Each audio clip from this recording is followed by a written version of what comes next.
আচ্ছা, তাহলে তোদের ঘনমাত্রা রিলেটেড দুইটা ক্যাটাগরি শেষ হয়েছে। একটা হচ্ছে মোলারিটি।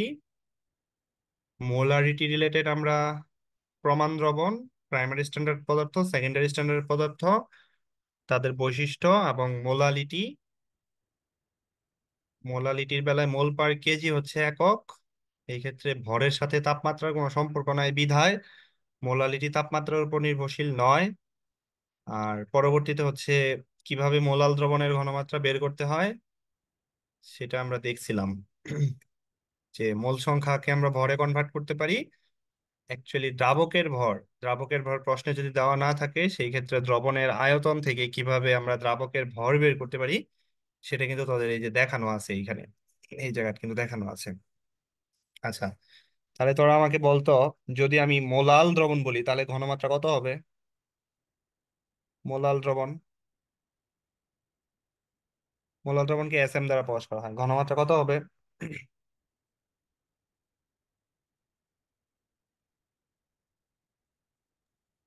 সূত্রটা বলবো নাকি কোনো না না পরিমাণ না, মোলাল বলবো? দ্রবণের ঘনমাত্রা কত হবে আর কি, সংখ্যায় কত হবে? তোরা যেমন মোলার দ্রবণের ঘনমাত্রা কত বলতি, 1 মোলার বলতি না? হ্যাঁ, ওয়ান। মোলাল মানেই তো 1।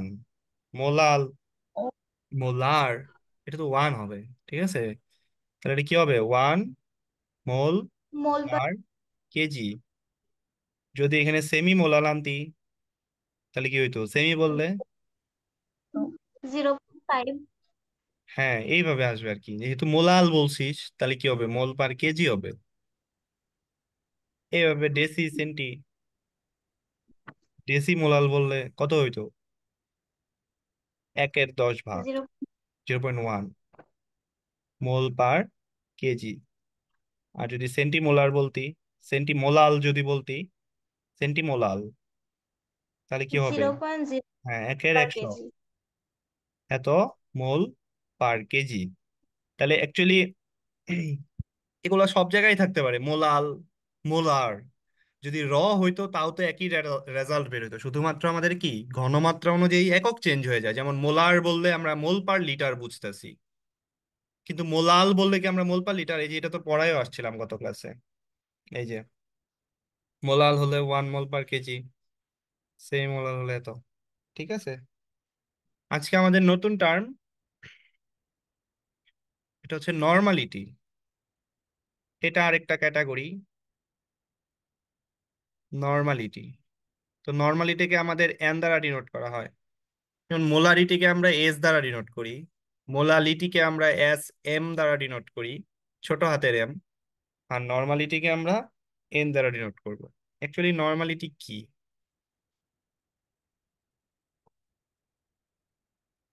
আমরা যখন মোলারিটি পড়লাম, মোলারিটির বেলায় আমরা কি নিছিলাম? উপরে উপরে কি নিছিলাম? মোল, দ্রব নিছিলাম। যে কোনো ঘনমাত্রার বেলায় উপরে আমরা কি নিতাম? দ্রব নিতাম। আর মোলারিটির বেলায় নিচে কি নিতাম? আমরা দ্রবণ নিতাম। তো দ্রবকে আমরা সবসময় কিসে প্রকাশ করছিলাম? মোল এককে। যেমন মোলালিটিতেও কিন্তু আমরা মোল এককে প্রকাশ করছি। আর যখন আমরা মোল পার লিটার মানে মোলারিটি দ্রবণ ইউজ করতাম তখন আমরা দ্রবণটা লিটারে বসাইতাম। ঠিক আছে, তো যদি আমরা মোলালিটি দেখতাম, মোলালিটির বেলায় কি ছিল ঘটনাটা? উপরে কিন্তু আমাদের দ্রবই ছিল, অ্যাকচুয়ালি নিচে চেঞ্জ আসতো, দ্রাবক ছিল। তো তখন আমরা দ্রবটা কিসে কনভার্ট করতাম? দ্রবটা কিন্তু মোলেই থাকতো। আর দ্রাবকটা কিসে নিতাম? দ্রাবকটা আমরা কেজিতে নিতাম। তাই করছিলাম। এখন আসতেছে নর্মালিটি। এই হলো নর্মালিটি। এই যে উপরে থাকবে দ্রব, নিচে থাকবে দ্রবণ। এখানেও দ্রব বাই দ্রবণ থাকবে, শুধুমাত্র মোলালিটির বেলা একটু আমাদের চেঞ্জ আসতেছে, নিচে ছিল আমাদের দ্রাবক। তো এই জায়গায় আমাদের একটু চেঞ্জ আসবে, এই জায়গায় আমাদের দ্রবের তুল্য ভর নিতে হবে। কি ভর নিব? তুল্য ভর। দেখ, এটাই কিন্তু চেঞ্জ আসতেছে। তুই একটু লক্ষ্য করে দেখ যে সব জায়গায় উপরে দ্রবটা আমরা এতক্ষণ কিছু নিতেছিলাম, মোল, মোল এককে নিতেছিলাম। কিন্তু নর্মালিটিতে আইসা দ্রবটাকে আমরা কিসে কনভার্ট করব? তুল্য ভর। আর দ্রবণ আমাদের লিটারই থাকবে। ঠিক আছে, তাহলে দেখ মোলারিটির সাথে নর্মালিটির সব মিল, শুধুমাত্র দ্রবের এককটাতে মিল নাই, দ্রবের পরিমাণটাতে মিল নাই। ওইখানে দ্রবটা আমরা মোল এককে নিতাম, মোল পরিমাণে নিতাম, আর এইখানে দ্রবটা আমরা নিব তুল্য ভর পরিমাণে। তাহলে যেহেতু দ্রবণের সাথে লিটার আসছে, তাহলে নর্মালিটি কি তাপমাত্রার উপর নির্ভরশীল থাকবে না? নর্মালিটি কি হ্যাঁ, তাপমাত্রার উপর নির্ভরশীল থাকবে না যেহেতু আয়তন আসছে? তাহলে আমরা যদি সংজ্ঞা দেই, তাহলে সংজ্ঞাটা কি দিব? নির্দিষ্ট তাপমাত্রায়, সংজ্ঞাটা দে তো দেখি। নির্দিষ্ট তাপমাত্রায় হচ্ছে হলো, দাঁড়াও প্রতি লিটার দ্রবণে, এই কথাটা বলতে হবে না? হ্যাঁ, নির্দিষ্ট তাপমাত্রায় প্রতি লিটার দ্রবণে কি দ্রবীভূত দ্রবের হুবহু মোল তুল্য সংখ্যার মতো, মোলারিটির মতো আসবে দ্রবীভূত দ্রবের। এখানে কি মোল সংখ্যা বলবো না তুল্য ভর বলবো এখন? ভর হ্যাঁ, দ্রবীভূত যত দ্রবের তুল্য ভর বা তাকে তুল্য ভরকে, হ্যাঁ দ্রবীভূত দ্রবের তুল্য ভরকে ওই দ্রবের নর্মালিটি বলে, ওই দ্রবের নর্মালিটি বলে। ঠিক আছে, বুঝতে পারছিস মাইশা? দেখ তো বুঝতে পারছিস কিনা নর্মালিটি টার্মটা, যে হ্যাঁ বুঝছি। নর্মাল শুধুমাত্র দ্রবের তুল্য ভর। এখন প্রশ্ন হচ্ছে, সবই বুঝি এখানে, সবই বুঝছি, কিন্তু তুল্য ভর জিনিসটা বুঝি নাই, তাই তো? তাহলে অ্যাকচুয়ালি তুল্য ভরটা কি? দেখ, তুল্য ভরটা হচ্ছে, যারই তুল্য ভর হোক, দ্রব হোক, যারই খুশি তারই হোক, তুল্য ভরটা হচ্ছে তুই যে দ্রবটা নিবি বা যে যৌগটা নিবি, ওই যৌগ বা মৌলের ভরকে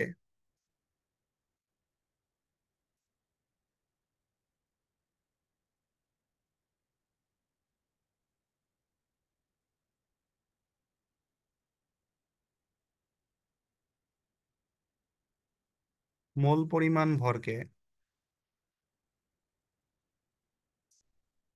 তার তুল্য সংখ্যা দ্বারা ভাগ করবি। দেখ, ব্যাপারটা কি, তুল্য ভর, তুল্য ভরকে আমরা কি করব? তুল্য ভর হচ্ছে যে যৌগটার তুল্য ভর বের করতে বলুক বা যে মৌলের তুল্য ভর বের করতে বলুক, তার যে মোল পরিমাণ ভর আছে, মোল পরিমাণ ভর বুঝিস? যেমন আমরা যদি যৌগের মোল পরিমাণ ভর বলি, যৌগ বলি, যৌগের গ্রাম আণবিক ভর, যৌগের বেলায় কি হবে? আণবিক ভর। যৌগের গ্রাম আণবিক ভরকে বলা হয় মোল পরিমাণ ভর বা মোল ভর বলা হয়। আর যদি আমি বলি মৌল, মৌলের গ্রাম পারমাণবিক ভর হবে। মৌলের, 9-10-এ পড়ছিলি না যে গ্রাম আণবিক ভর বা গ্রাম পারমাণবিক ভর, এটাকে বলা হয় মোল ভর, এটাকে বলা হয় মোল পরিমাণ ভর। আচ্ছা, এবার দেখ, যে তাহলে যে যৌগটা নিব বা যে মৌলটা নিব, তার মোল পরিমাণ ভরকে তার তুল্য সংখ্যা, ওই তুল্য সংখ্যা দ্বারা যদি আমরা ভাগ করি, তাহলে আমরা কি পাবো? তুল্য ভর পাবো। তাহলে বলতো এখন, মোল পরিমাণ ভর বোঝাটা ইম্পর্টেন্ট নাকি তুল্য সংখ্যাটা ইম্পর্টেন্ট এইখানে? তুল্য সংখ্যা। তাহলে আমাদের তুল্য সংখ্যা জিনিসটা বুঝতে হবে। এখন তুল্য সংখ্যা কি তাহলে? হ্যাঁ, একদম ইম্পর্টেন্ট একটা পড়া কিন্তু এটা, তুল্য সংখ্যা। আচ্ছা, তো আমরা তুল্য সংখ্যাকে কয়েকটা ক্যাটাগরিতে ভাগ করব। আমরা প্রথমে শিখবো এসিডের ক্ষেত্রে তুল্য সংখ্যা। এসিডের তুল্য সংখ্যা, অ্যাসিডের তুল্য সংখ্যা হচ্ছে ওই অ্যাসিড কর্তৃক দানকৃত হাইড্রোজেন সংখ্যা, ওই অ্যাসিড কর্তৃক দানকৃত এইচ প্লাস সংখ্যা। যে ওই অ্যাসিড কয়টা এইচ প্লাস দান করতে পারে, সেই অনুযায়ী তার তুল্য সংখ্যা নির্ধারণ হবে। ব্যতিক্রম পি যুক্ত অ্যাসিডের ব্যতিক্রম হচ্ছে পি যুক্ত অ্যাসিড, ব্যতিক্রম পি যুক্ত অ্যাসিডের ক্ষেত্রে, পি মানে কি? ফসফরাস। পি যুক্ত অ্যাসিডের ক্ষেত্রে অক্সিজেন সংখ্যা এক কম হবে তুল্য সংখ্যা, অক্সিজেন কম সংখ্যার এক কম হবে তুল্য সংখ্যা। তাহলে দেখ, তুল্য সংখ্যা কিন্তু আমাদের ক্যাটাগরি অনুযায়ী আসবে। প্রথমে আমাদের এসিডের ক্ষেত্রে আসবে। তো এসিডের ক্ষেত্রে তুল্য সংখ্যা কি হবে, যে ওই অ্যাসিড কর্তৃক দানকৃত এইচ প্লাস সংখ্যা। ব্যতিক্রম হচ্ছে আমাদের পি যুক্ত অ্যাসিড। তো পি যুক্ত অ্যাসিডের বেলায় অক্সিজেন সংখ্যার এক কম হবে তুল্য সংখ্যা। আচ্ছা, তাহলে তুল্য সংখ্যাকে অ্যাকচুয়ালি আমাদের ই দ্বারা ডিনোট করা হবে, ছোট হাতের ই। তাহলে বলতো HCl এর তুল্য সংখ্যা কত হবে?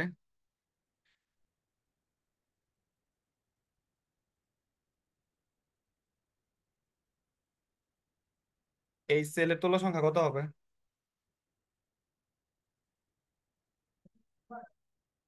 হবে কি? কত হবে বলতো? একটা HCl কয়টা এক অ্যাসিড, কয়টা এইচ দান করতে পারে? একটা তো। একটাই, কারণ ওর কাছে তো দানযোগ্য তখনই বুঝবি যখন তার কয়টা হাইড্রোজেন আছে এটা দেখবি। তাহলে তার একটা হাইড্রোজেন আছে না, তাহলে তার দানযোগ্য কয়টা হবে? একটাই তো হবে। তাহলে এক। ঠিক আছে। এবার মাইশা বল, মাইশা বল তো H2S এর তুল্য সংখ্যা কত হবে? দুইটা। দুই হবে। তারপরে বলতো তিন হয় না, বলতো আহ HCN এর কত হবে?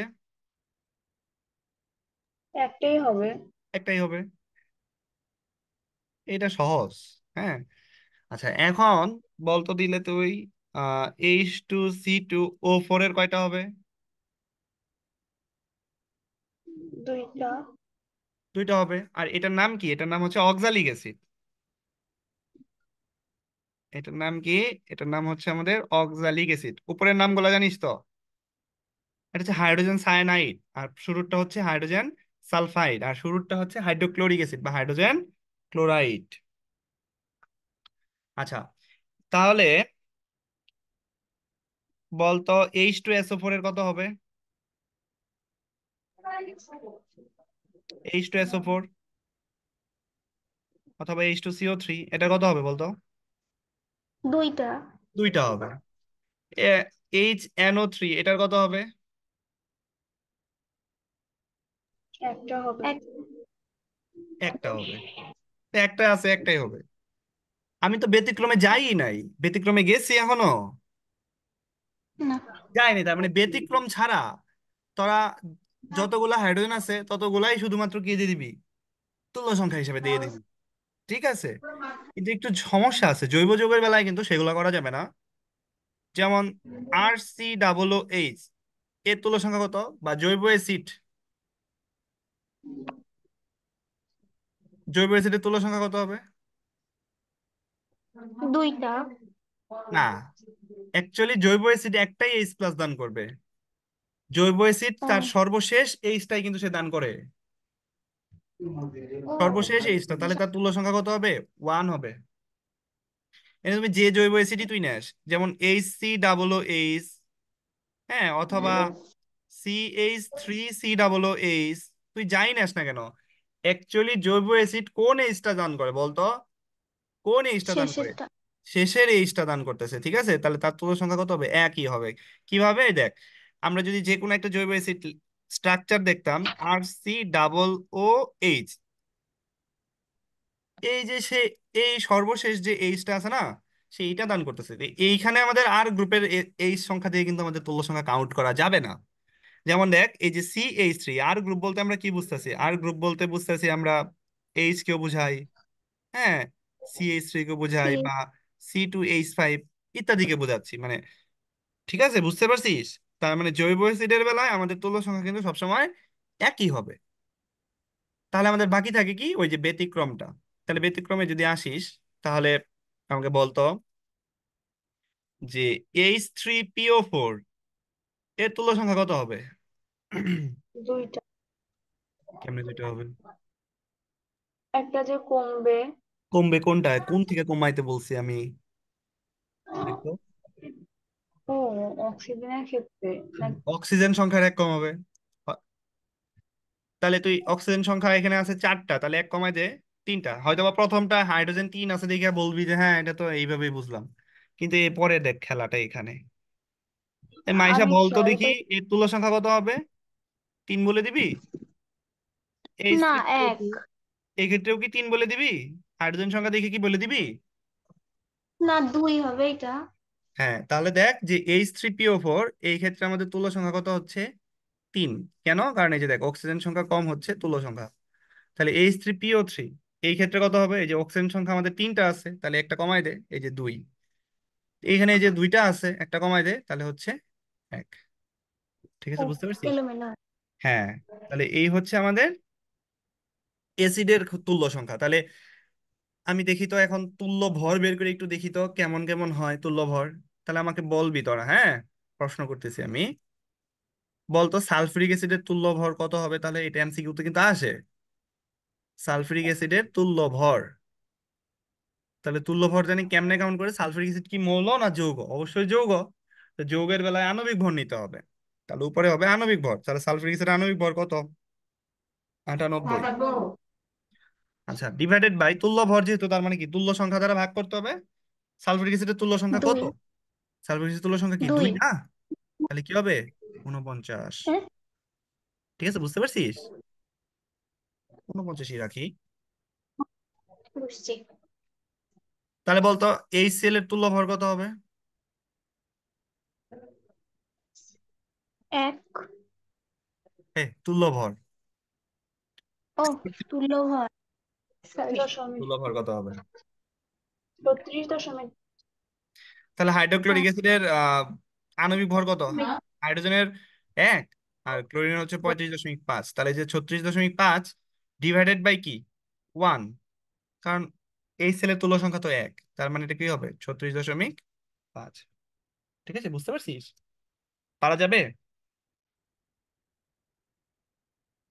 আচ্ছা, তাহলে আমাদের এসিড, এসিড নিয়ে শেষ। এসিডের পরে আসি আমাদের ক্যাটাগরি আরেকটা আছে অ্যাসিড।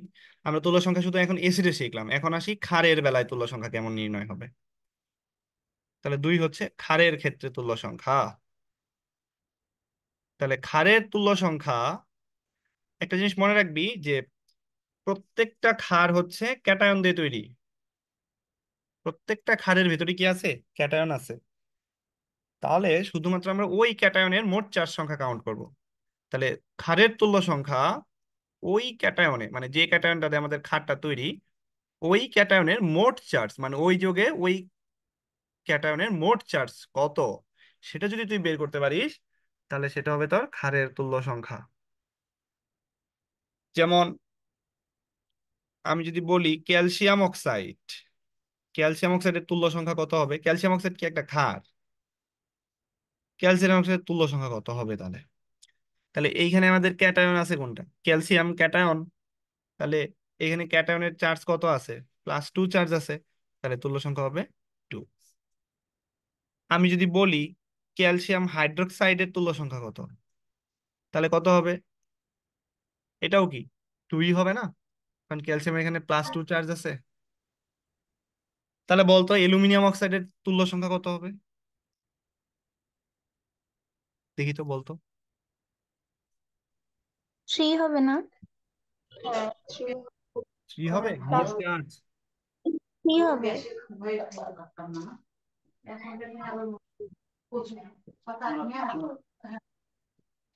কি হবে? অ্যালুমিনিয়াম এখানে কয়টা আছে? আমি তো মোট চার্জ 2টা বলছি, আছে। আমি তো বলি না যে ওই ক্যাটায়নের চার্জ। ওই ক্যাটায়নের তো মোট চার্জ কাউন্ট করতে হবে আমাদের। তাহলে 6 হবে। অ্যালুমিনিয়াম ছয়, হ্যাঁ। হয় হবে না? হ্যাঁ। হ্যাঁ। এখানে তো অ্যালুমিনিয়ামের 3 আছে, কিন্তু অ্যালুমিনিয়াম তো আমার এক্সিস্ট করতেছে 2টা। তাহলে আমাদের কি 6 হবে? ছয়। হ্যাঁ। তাহলে বলতো সোডিয়াম কার্বনেটের কত হবে তুল্য সংখ্যা?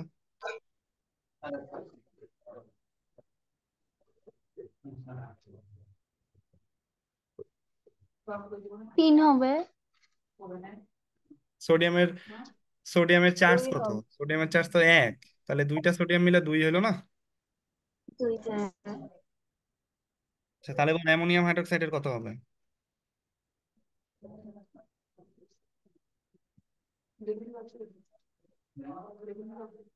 2 হবে। কেমনে 2 হইলো? অ্যামোনিয়ামের চার্জ কত? অ্যামোনিয়ামের চার্জ কত? +1। তাহলে, তাহলে কি 1 হবে না? হ্যাঁ। ও, হ্যাঁ। এক হবে না? অ্যামোনিয়াম, হ্যাঁ। এই যে +1 চার্জ, এটার +1 চার্জ, এখানে তো 3 চার্জ। তারপরে যদি আমি বলি Fe2O3, এর তুল্য সংখ্যা কত হবে? এই তোরা একটা জিনিস মনে রাখবি, ধাতুর অক্সাইড কিন্তু ক্ষারীয়। এই সেন্স থেকে কিন্তু কিন্তু এই ক্ষার গুলো আসতেছে, এমনিতে তো আমরা জানি ও এইচ যুক্ত যৌগকে ক্ষার বলে, এছাড়াও কিন্তু ধাতুর অক্সাইড ক্ষারীয়। হ্যাঁ, কত হবে? এটা কত হবে, কত হবে? Ferric hydroxide, sorry ferric oxide.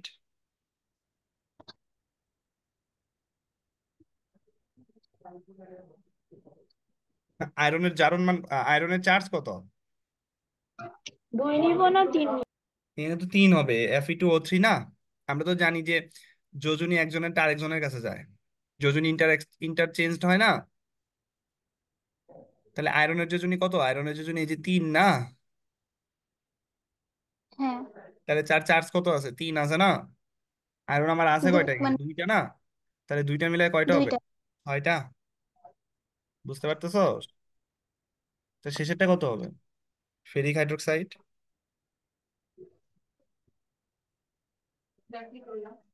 কত হবে, কত হবে ফেরিক?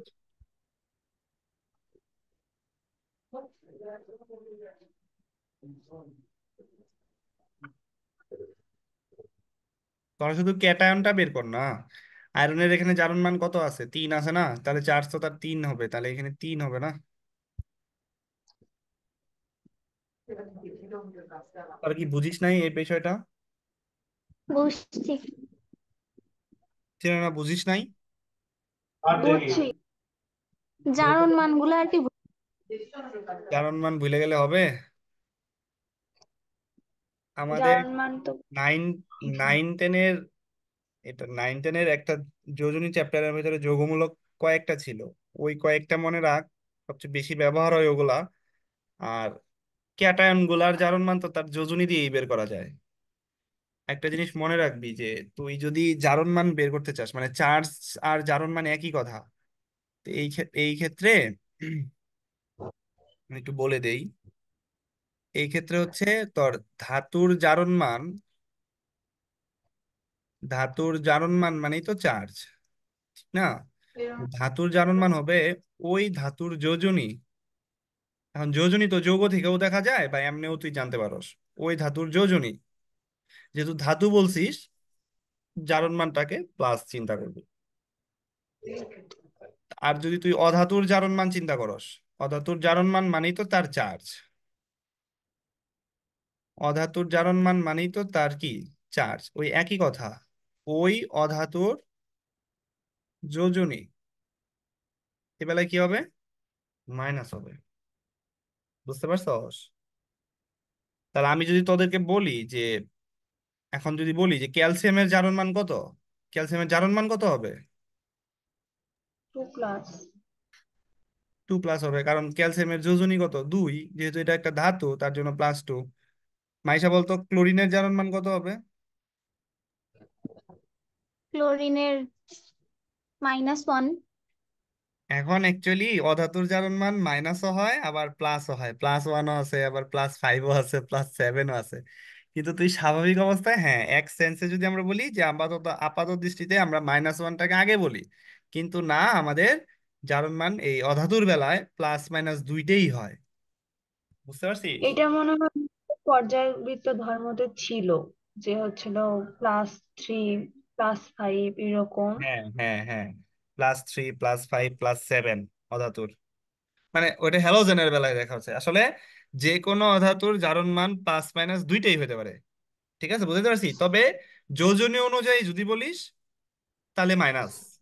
ঠিক আছে, তার মানে যোজনী অনুযায়ী যদি বলতে চাস তাহলে মাইনাসকে আগে প্রায়োরিটি দিবি, তারপরে অথবা প্লাস, অথবা প্লাস।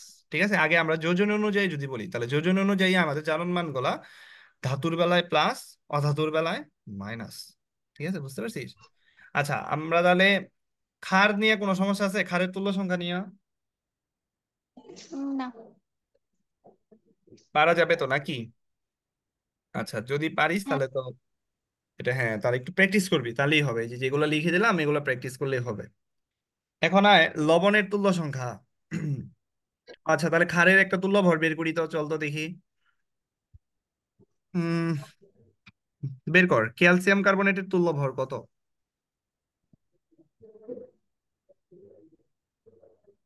ক্যালসিয়াম কার্বনেটের তুল্য ভর কত?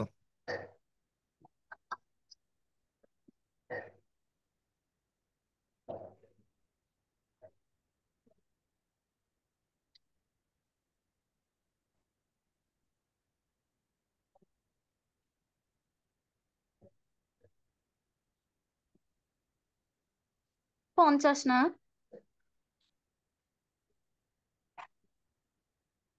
আরেকজন বল। 50ই তো হয়। হ্যাঁ, 85 হবে। 100 ভাগ। হ্যাঁ, তাহলে তুল্য ভর কত হবে? তাহলে আমরা তার আণবিক ভরটা জানতে হবে। তাহলে ক্যালসিয়াম কার্বনের আণবিক ভর কত? 100। এক। 100, হ্যাঁ। তাহলে 100, আর ক্যালসিয়াম কার্বনেটের যোজনী তুল্য সংখ্যা কত? 2, কারণ এখানে ক্যালসিয়ামের জারণ মান আসতেছে +2।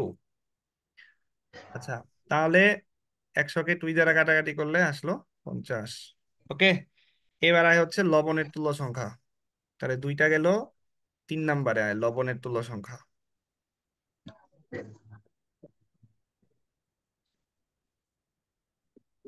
দেখ, আমি কিন্তু একবারে ডিটেলস চলে যাচ্ছি, মানে পরবর্তীতে তুল্য সংখ্যা যদি আসে আমি কিন্তু আবার বুঝাবো না যে তুল্য সংখ্যা কি বা অ্যাকচুয়ালি কিভাবে আনতে হয়। এইখানেই বুঝে যা সম্পূর্ণটা, কারণ এরপরে তুল্য সংখ্যার হিউজ ব্যবহার আছে।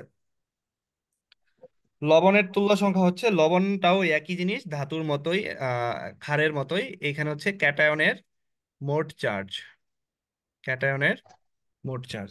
ঠিক আছে, তাহলে সরাসরি বলে দে তাহলে, FeCl3 এর তুল্য সংখ্যা কত হবে? তাড়াতাড়ি বল। লবণ আর ক্ষার একই জিনিস, এর তুল্য সংখ্যা কত হবে? ক্যালসিয়াম ক্লোরাইড এর তুল্য সংখ্যা কত হবে বল।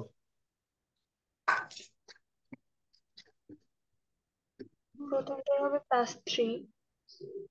তারপরেরটা হচ্ছে +1। আরে +1 তারপরেরটা আসবে কেন? সংখ্যা তো আমরা প্লাস বলবো না, আমরা শুধু চার্জটাকে নিয়ে আসছি। দেখো তুল্য সংখ্যার এখানে কি প্লাস মাইনাস আছে?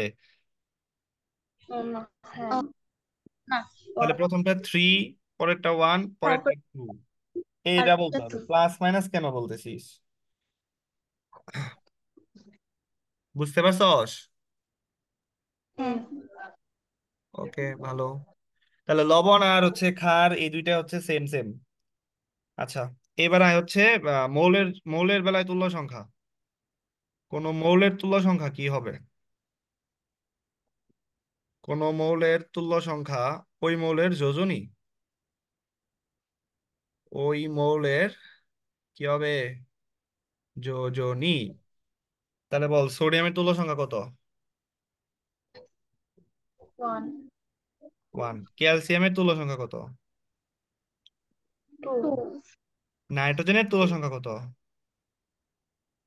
3। 3। বুঝতে পারছস? হুম। আচ্ছা, এইবার যৌগে বা অণুতে মৌলের তুল্য সংখ্যা, যৌগে বা অণুতে মৌলের তুল্য সংখ্যা সমান সমান ওই মৌলের যোজনী ইন্টু ওই মৌলের সংখ্যা, ইন্টু ওই মৌলের সংখ্যা। কিরকম? যেমন আমি যদি তোকে জিজ্ঞেস করি O2 তে অক্সিজেনের তুল্য সংখ্যা কত, কত হবে? 4। তাহলে অক্সিজেন আমার যোজনী কত? 2। আর এইখানে অক্সিজেন আছে কয়টা? 2টা। 2। O2 তে অক্সিজেন আছে 2টা, এর জন্য 4। তাহলে যদি বলি পানিতে হাইড্রোজেনের তুল্য সংখ্যা কত? 2। তাহলে পানিতে হাইড্রোজেন আছে কয়টা? 2টা। একটা অক্সিজেনের, একটা হাইড্রোজেনের যোজনী কত? 1। তাহলে 2টা হাইড্রোজেনের 2। বুঝতে পারছিস? তাহলে যদি প্রশ্ন করা হয় H2SO4 এ হাইড্রোজেনের যোজন আচ্ছা H2SO4 তো এটা অ্যাসিডই হয়ে গেল। আচ্ছা পারবি কিনা এটাকে দেখ, হ্যাঁ। বুঝছিস? হ্যাঁ। পারা যাবে? ঠিক আছে। হ্যাঁ। পারবো।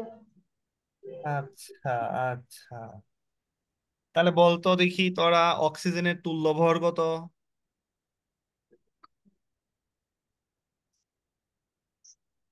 প্রশ্ন করলাম 2। অক্সিজেনের তুল্য ভর কত, অক্সিজেন ও অণুর না তুল্য না, ভর কত? 8। 8। হ্যাঁ। তাহলে অক্সিজেনের আণবিক ভর কত? 32। তাহলে এর তুল্য সংখ্যা কত? 4 না? তাহলে হ্যাঁ, তার মানে অক্সিজেনের আণবিক ভর কিন্তু 32, বাট তুল্য ভর কিন্তু ওই তুল্য সংখ্যা দ্বারা কিন্তু ভাগ হয়ে আসতেছে, তার মানে 8। কে বুঝতে পারছিস? হ্যাঁ, বুঝছি। আচ্ছা, এখন একটা জিনিস মনে রাখবি, স্টার মার্ক দিলাম, যাদের তুল্য সংখ্যা এক, যাদের তুল্য সংখ্যা এক, তাদের আণবিক ভর ও তুল্য ভর সমান। তাদের আণবিক ভর সমান কি ভর? তুল্য ভর। তাহলে এটা কাদের আণবিক ভর আর তুল্য ভর সমান হবে? যাদের তুল্য সংখ্যা যাদের তুল্য সংখ্যা এক। এক। ঠিক আছে, বুঝতে পারছিস? তাহলে এইটা কিন্তু একটা পরীক্ষায় প্রশ্ন আসছিল, আমি তো দেই। প্রশ্নটা হলো, নিচের কোনটির আণবিক ভর ও তুল্য ভর সমান? নিচের কোনটির আণবিক ভর ও তুল্য ভর সমান? আচ্ছা, অনেক সময় তুল্য ভরকে ইংলিশ টার্ম হিসাবে ইকুইভ্যালেন্ট ওয়েট বলা হয়। আমি একটু উপরে লিখে আসি। তুল্য ভর, তুল্য ভর এটাকে বলা হয় equivalent wait. Equivalent wait, EQUI।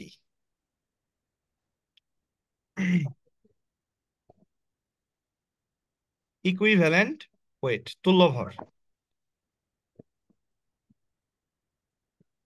আচ্ছা, নিচের কোনটির আণবিক ভর ও তুল্য ভর সমান, এটা জিজ্ঞেস করা হয়েছে। তাহলে option A H2SO4, option B HNO3, option C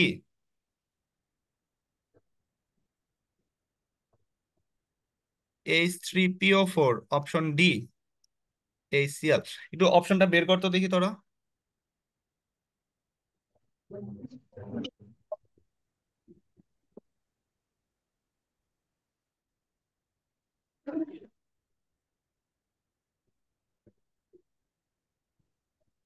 আচ্ছা ওয়েট,